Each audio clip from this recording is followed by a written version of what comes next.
da 25 da kuma a tashoshin FM a wasu kasashen Afirka. Masu sauraro Assalamu alaikum. Raliya Zubairu ce ke fatan kun wani lafiya a cikin shirinmu na karfe 8:30 a agogon Najeriya da Nijar, wato 7:30 kenan a agogon GMT da Ghana. To a cikin shirin za ku ji cewa Prime Minister Isra'ila ya umarci majalisar ministocinsa da su fara tattaunawa kai tsaye da gwamnatin Lebanon cikin gaggawa. Jagoran addinin Iran ya sha alwashin rama hare-haren da aka kai wa ƙasarsa. A Najeriya ana ci gaba da samun ƙarin haske game da harin da mayakan Boko Haram wato suka kai wa sansanin sojoji da ke garin Beni Sheikh a jihar Borno. Ni ba ta abin kana gane kamar ya dan fi karfin kinan lokacin nima na talata sai a tsakiyar gidana yana take su da naji akwai motar su daya amara nan ma shi su da patrol to amma duk da yayi kokari ne nake ji dan naji shi tan cikin gari ya taho bindiga yana ta buga har ya iso da wajen bara kai. Har ila yau a Najeriya cibiyar kula da babban layin wutar lantarki ta kasar ta sanar cewa za a ƙara fuskantar karancin wutar lantarki a yankin arewa maso gabashin kasar. Su kwastomominmu da suke Bauchi da Gombe ba za su samu wuta ba daga karfe 9 zuwa karfe 6 kowane rana, kuma zai zama daga Thursday zuwa ranar Sunday a cikin wannan lokaci.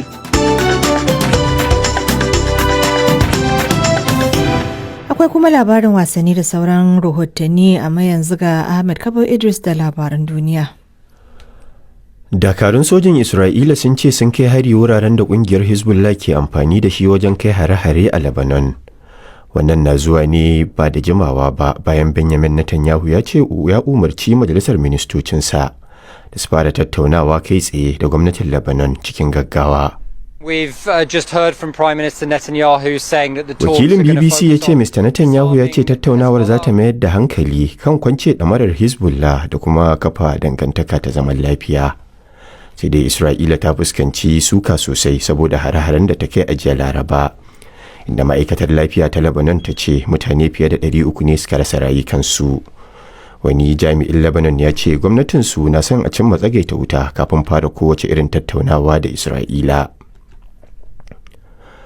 A cikin wata sanarwa da aka fitar ta gidan talabijin ɗin gwamnatin Iran, sabon jagoran addinin ƙasar Mustapha Kamini ya ce sun shirya yin ramuwar gayya kan hare-haren da aka kai musu. Haka kuma ya sha alwashin ɗaukar matakan kula da mashigar Hormuz a sabon matakin. Sake buɗe mashigar ruwan na daga cikin manyan sharuɗan da Amurka ta gindaya a yarjejeniyar tsagaita wuta da Pakistan ta shiga tsakani. Fatancin matsagaita wutar ya samu tangarɗa sakamakon ci gaba da hare-hare wanda Isra'ila ke kai wa Lebanon, wanda Iran ta ce ya saba wa sharuɗan yarjejeniyar. Sai dai Pakistan ta ce har yanzu tana da ƙwarin gwiwar cewa tattaunawar zaman lafiyar da take shiryawa za ta gudana kamar yadda ta tsara.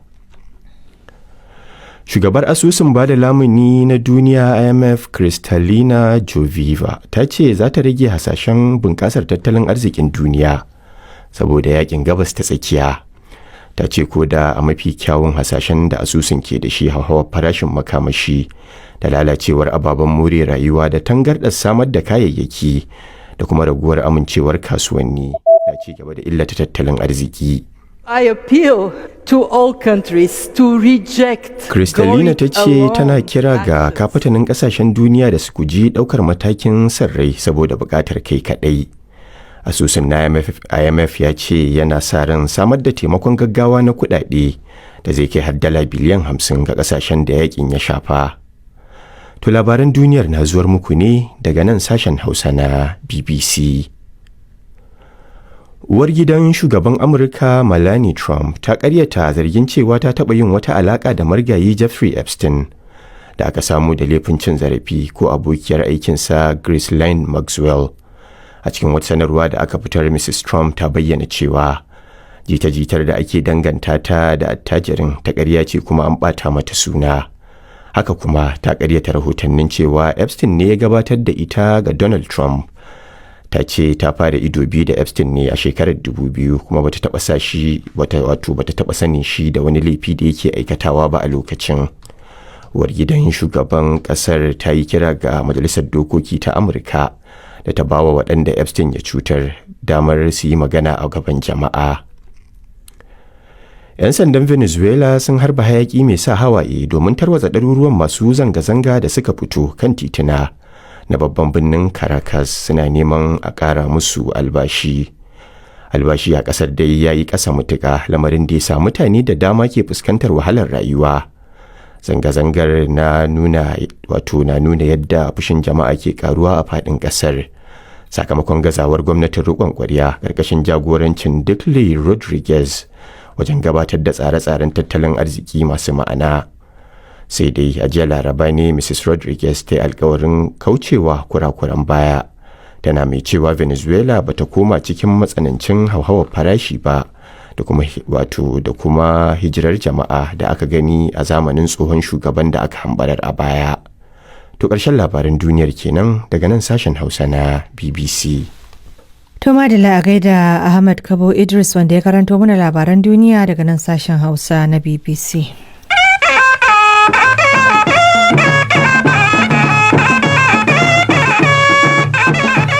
To Prime Minister Isra'ila Benjamin Netanyahu ya ce ya umarci majalisar ministocinsa da su fara tattaunawa kai tsaye da gwamnatin Lebanon cikin gaggawa. Sarwar ta zo ne jim kaɗan bayan da sojojin Isra'ila suka fitar da wani sabon gargaɗi na ficewa ga mazauna yankunan kudancin babban birnin ƙasar Lebanon. Ga rahoton da Amina Sahal ɗanta ta haɗa mana. Prime Minister Isra'ila Benjamin Netanyahu ya ce ya shaida majalisar ministocinsa da su fara tattaunawa kai tsaye da Lebanon a cikin wata sanarwar da ya wallafa a shafin X a cikin harshen Yahudanci.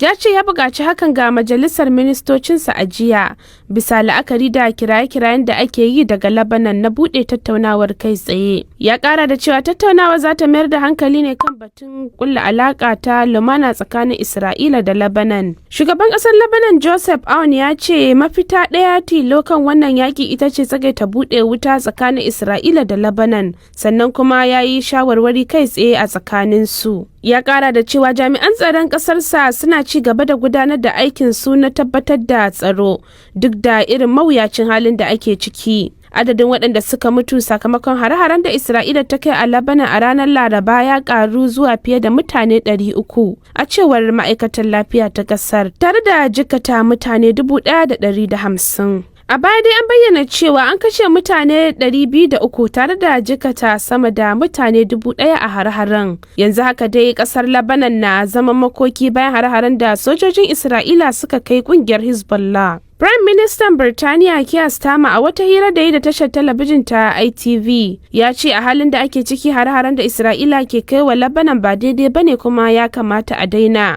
Sai dai ya ce abu ne mai wuyar gaske idan suka karya yarjejeniyar tsagaita buɗe wuta na wucin gadi da aka kulla tsakanin Amurka da Iran a wannan makon. Rahoton da Amina Sahal ɗanta ta haɗa mana kenan. Ra'ayi riga kowa da irin tasa.